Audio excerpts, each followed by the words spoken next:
다시 만나야 할 주님, 오늘 다섯 번째 시간으로요. 오늘은 사마리아 수가성의 여인 이야기를 가지고 말씀을 전하려고 합니다. 예수님은 유월절을 맞아서 예루살렘으로 내려가셨습니다. 거기서 성전을 더럽히면서 장사하던 장사꾼들을 내쫓으셨고, 그 일로 제사장들과 바리새인들은 예수님을 경계하게 됩니다.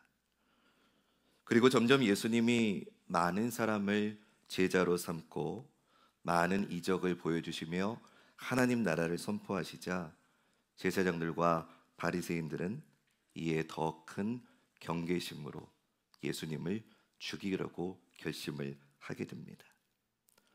그래서인지 예수님은 이제 유대에서 갈릴리로 돌아가시려고 합니다. 갈릴리는 예루살렘 북쪽에 있었는데요. 이 예루살렘에서 갈릴리로 가는 길이 크게 두 가지가 있었습니다. 하나는 요단강 서편을 따라서 가는 길로 사마리아라고 하는 땅을 거쳐서 통과해서 가는 길이 있었고요. 다른 하나는 요단강 동쪽으로 건너가서 이방 땅을 밟고 가는 길이 있었습니다. 예수님은 전자인 사마리아를 통과하는 길을 선택하셨다는 것을 오늘 본문은 우리에게 알려줍니다. 우리 한번 오늘 본문 3절과 4절 말씀 앞에 화면 보시면서 읽겠습니다. 시작.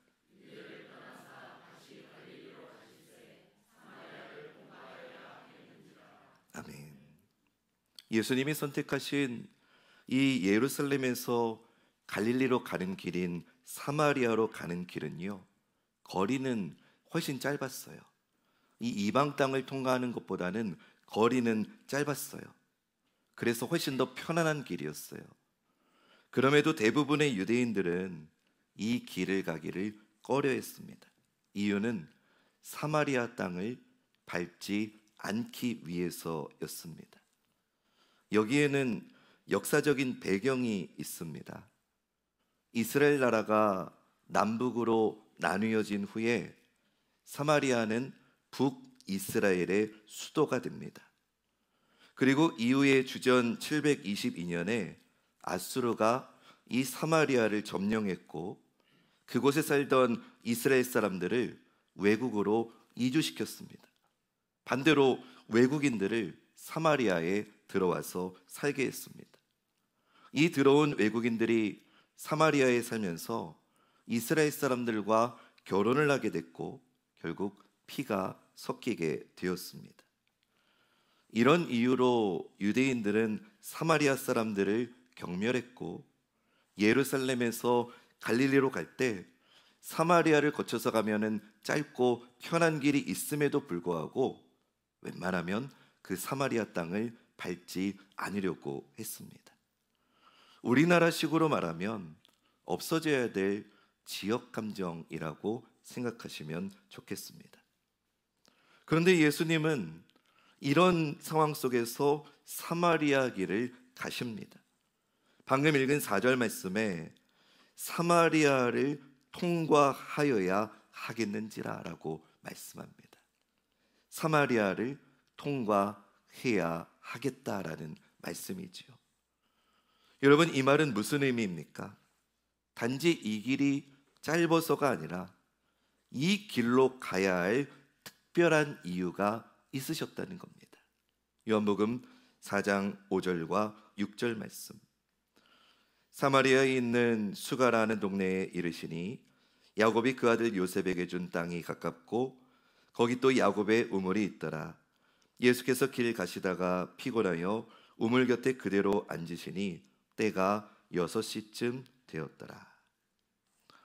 예수님과 제자들은 6시쯤 되어서 사마리아에 있는 수가라고 하는 동네로 들어가게 됩니다. 그곳에는 야곱의 우물이라고 불리는 우물이 있었는데요, 피곤하셨던 예수님은 거기서 쉬시고 제자들은 먹을 것을 사러 마을로 들어갔습니다. 그런데 그때 한 여자가 물을 길러 옵니다. 성경에서 6시는 우리 시간, 유대 시간으로는 정오입니다. 6월절이 얼마 안 지난 때니까 4월 말에서 5월 초쯤 되었을 것이고, 한낮에 그 살인적인 무더위에 그 정오의 시간에 물을 길러 오는 사람이 아무도 없을 때 이 여인이 우물에 물을 길러 온 겁니다. 예수님은 아무도 없는 우물가에 물을 길러 온 여인에게 물을 좀 달라고 요청합니다. 그러나 사마리아와 유대인 사이의 갈등을 잘 알고 있었던 이 여인은 이렇게 말합니다. 9절 말씀. 사마리아 여자가 이르되 당신은 유대인으로서 어찌하여 사마리아 여자인 나에게 물을 달라 하나이까 하니 이는 유대인이 사마리아인과 상종하지 아니함이로라. 유대인이 사마리아인과 상종하지 않는다는 말은요, 이런 뜻입니다. 유대인은 사마리아인이 사용한 그릇을 사용하지 않는다는 뜻입니다. 그러니까 이런 말이지요. 당신이 아무리 목마르더라도 사마리아 사람이 쓴 이 그릇으로 물을 먹을 수 있습니까? 라고 말하고 있는 겁니다. 사실 예수님이 물을 달라고 한 건 정말로 물이 필요해서일 수도 있겠지만, 그것보다는 지금 이 여인에게 예수님 자신이 얼마나 필요한 존재인지를 말해주고 싶기 때문입니다. 우리 10절 말씀 우리 한번 읽어볼까요? 시작.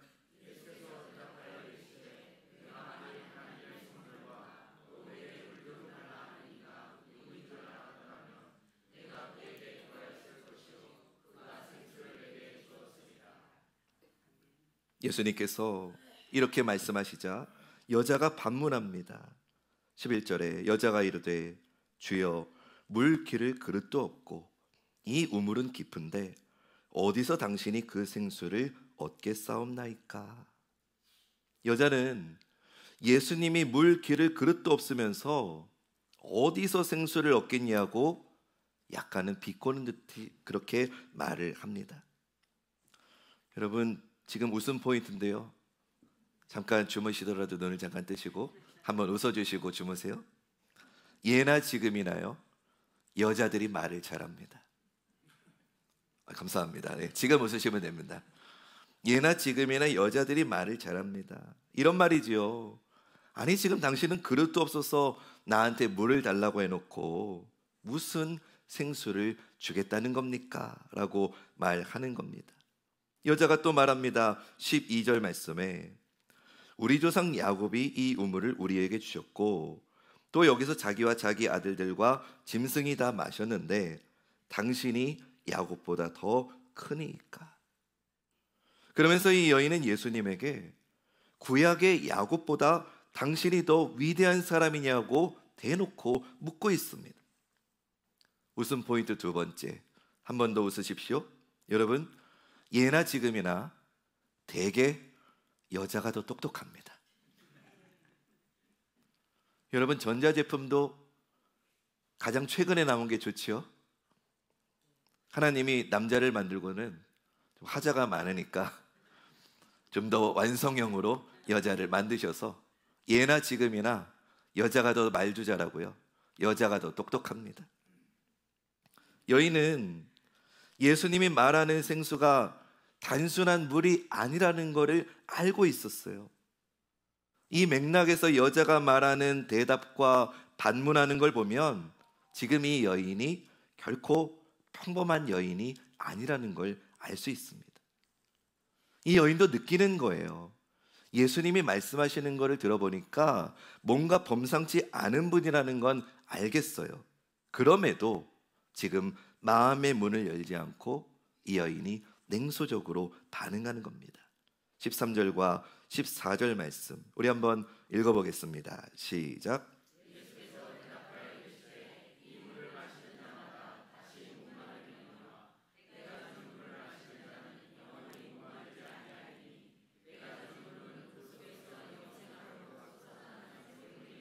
아멘. 예수님께서 이 여인에게 다시 정확하게 말씀하시는 겁니다. 나는 너에게 지금 물을 얻고자 하는 게 아니다. 또 내가 주려는 물은 이 우물에서 얻는 것도 아니다. 너는 영원히 목마르지 않을 물을 나에게서 길러야 된다. 예수님이 굳이 사마리아로 오셔야 했던 이유, 그리고 이 여인이 오기를 기다리시고 그녀에게 물을 달라고 한 대화의 목적이 이 말씀 속에 담겨져 있습니다. 여자가 이렇게 말합니다. 15절 말씀. 여자가 이르되 주여 그런 물을 내게 주사 목마르지도 않고 또 여기 물 기르러 오지도 않게 하옵소서. 여러분, 우리는 이 구절 가지고 이 여인이 변했구나, 이 여인이 정말 사마음을 갖고 있구나라고 생각을 하셨을 겁니다. 근데 여러분, 말에는요 뉘앙스라는 게 있습니다. 똑같은 표현도, 똑같은 말도 어떤 뉘앙스로 말하느냐에 따라서 전혀 다른 뜻이 됩니다.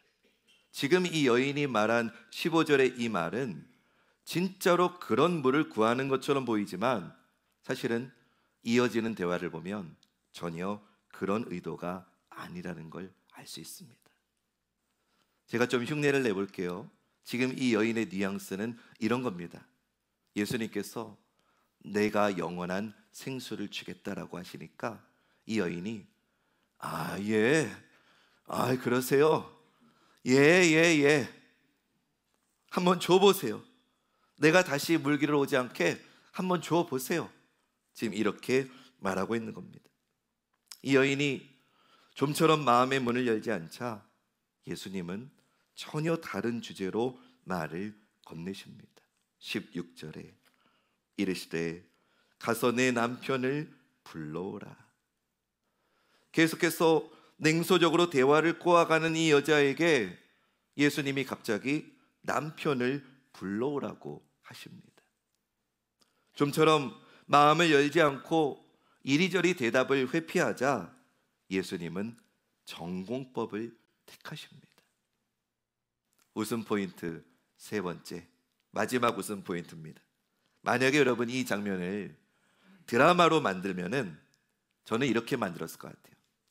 예수님이 내 남편을 불러오라 하는 말에 당황하는 여자의 얼굴이 클로즈업 원샷이 처리가 되면서 화면이 정지되고 OST 배경음악이 흘러나오면서 다음 주에 계속, 이렇게 끝내면 딱 좋을 지점 아닙니까?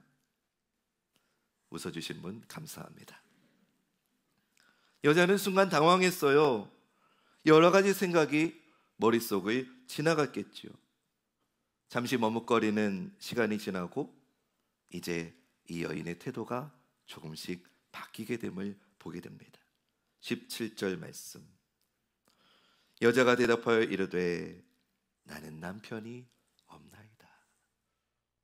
그러자 예수님은 내가 남편이 없다는 말이 옳도다라고 말씀하십니다. 여자가 속으로 이렇게 생각했겠죠. 이분이 지금 어떻게 아는 거지?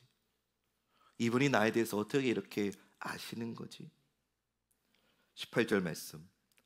너에게 남편 5이 있었고 지금 있는 자도 내 남편이 아니니 내 말이 참되도다.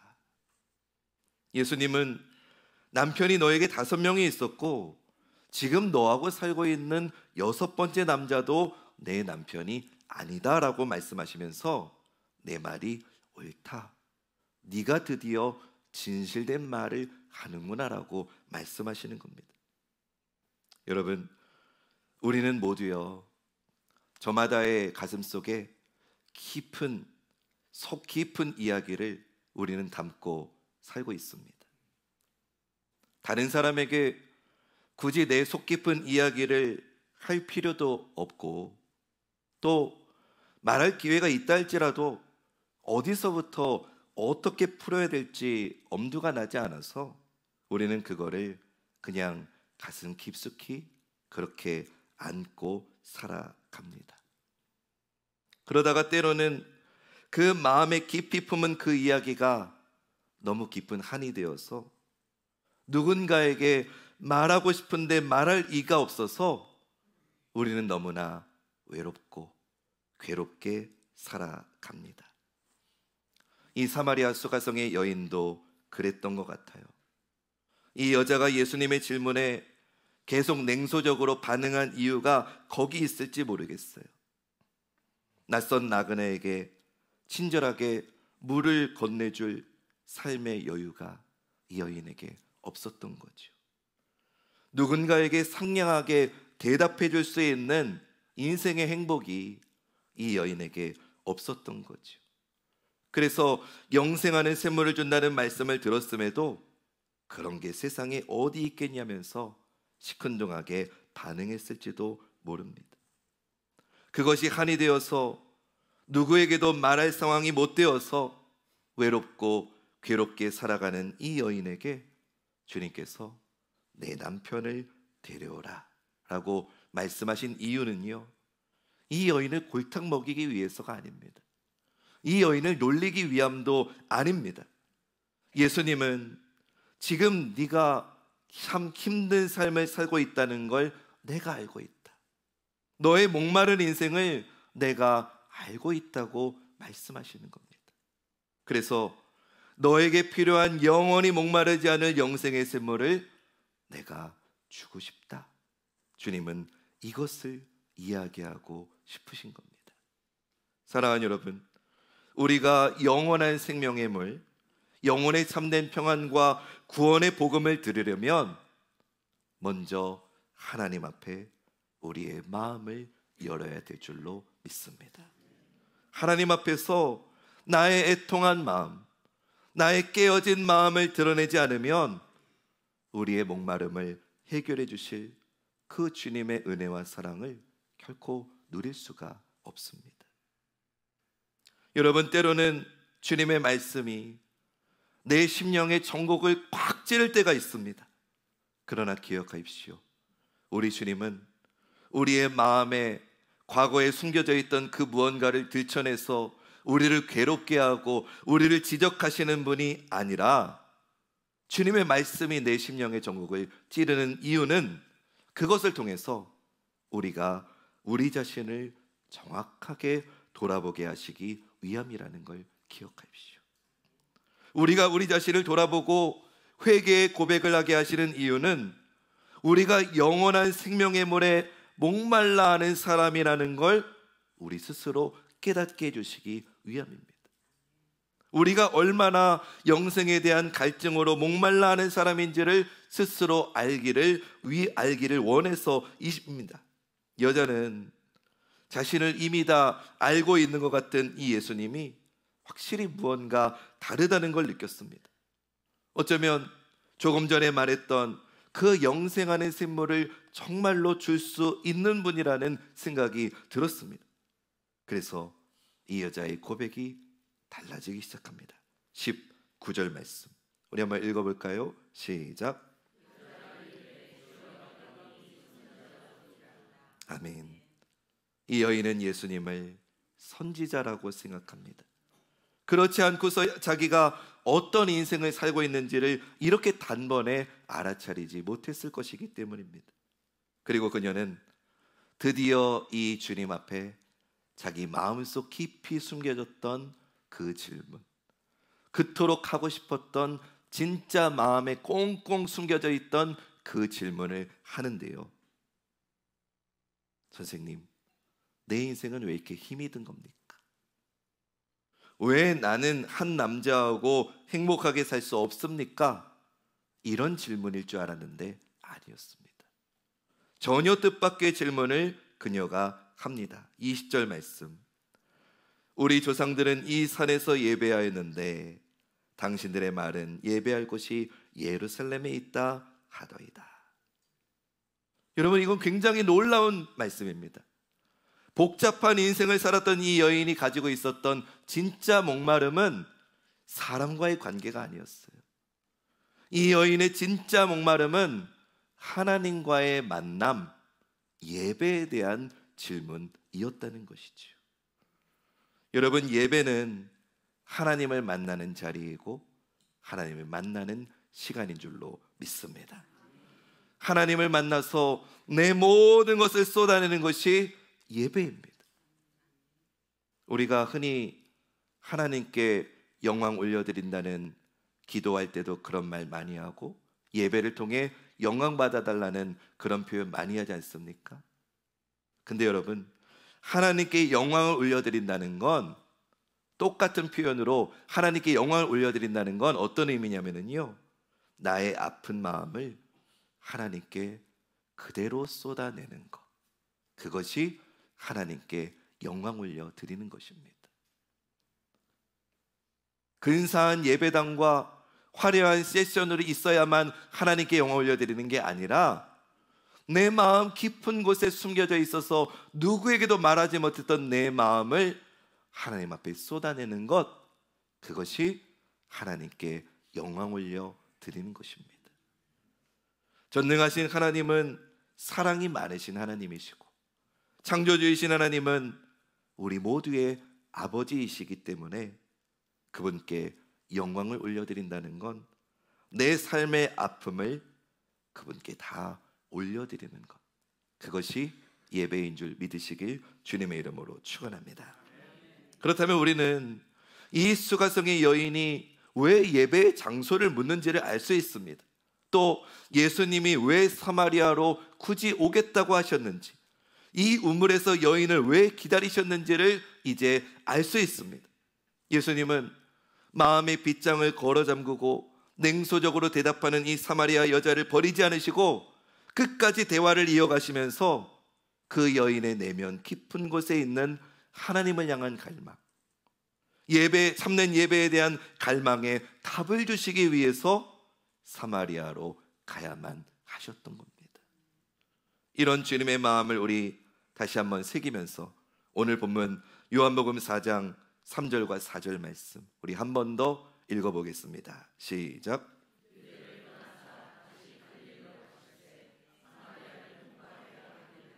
아멘. 이 여인이 하나님 앞에 마음을 쏟아내자 주님은 진정한 영생의 샘물에 답을 그제서야 주십니다. 요한복음 4장 23절 말씀, 우리 이 말씀 너무나 사랑하는 말씀이지요. 한 번 더 같이 읽겠습니다. 시작.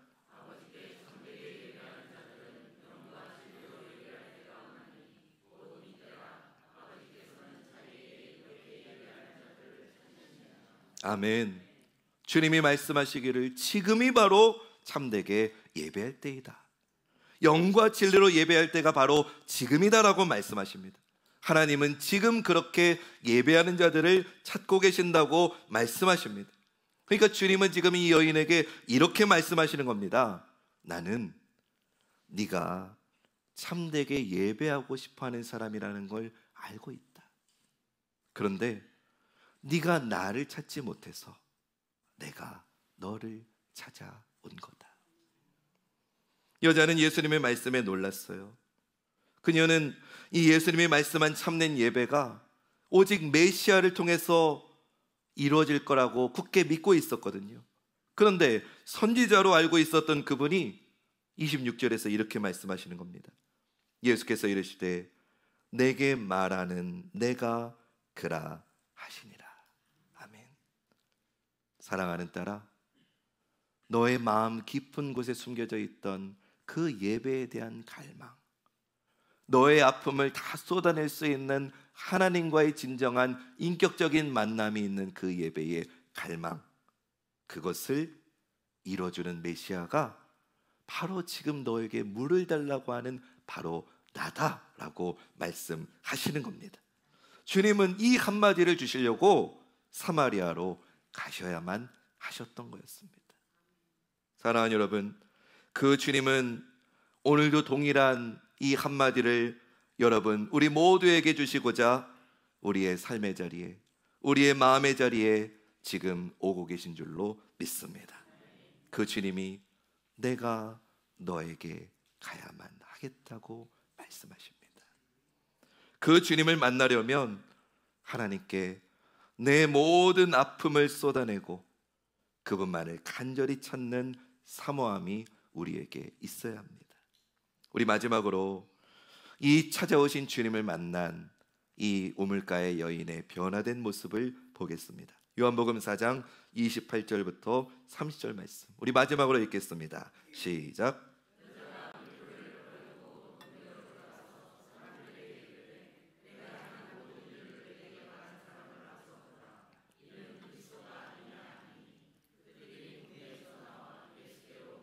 아멘. 이 여인은 물동이를 버려두고 마을로 뛰어들어갑니다. 얼마 전까지 만나고 싶어 했지 않았던 사람들이지 않습니까? 자기를 향해서 손가락질하면서 비아냥거렸을 그 사람들에게 달려갑니다. 그리고 말합니다. 하나님 앞에 마음을 쏟아내기만 하면 우리의 모든 아픔을 이해해 주시고 우리에게 참된 생명수를 주시는 그 주님을 내가 만났다라고 말입니다. 이것은 저는 이 여인의 고백이 오늘 예배 자리에 나오신 사랑하는 우리 모든 성도님들의 믿음에 간증되시기를 주님의 이름으로 축원합니다. 내가 내 인생의 깊은 아픔을 아시는 그 주님을 만났습니다. 그분은 나의 고통스럽고 부끄러운 삶을 보지 않으시고 내 안에 깊이 숨겨진 예배에 대한 간절함과 하나님을 만나고자 하는 간절한 소망과 진정한 구원을 향한 열망을 봐주셨고 나에게 오셔서 네가 나를 찾지 못해서 내가 너에게 찾아왔다고 말씀해 주시는 그 주님을 내가 만났다라고 말할 수 있는 저와 여러분 우리 모두가 되길 다시 한번 주님의 이름으로 축원합니다. 이제 여러분들을 성찬의 자리로 초대합니다. 이 성찬의 자리는 십자가에서 물과 피를 쏟으신 그 주님이 내가 너를 위해 십자가에서 물과 피를 쏟았다 말씀하시는 그 은혜의 자리임을 믿으시며 우리 찬송가 144장 1절 4절 부르며 성찬을 준비하겠습니다.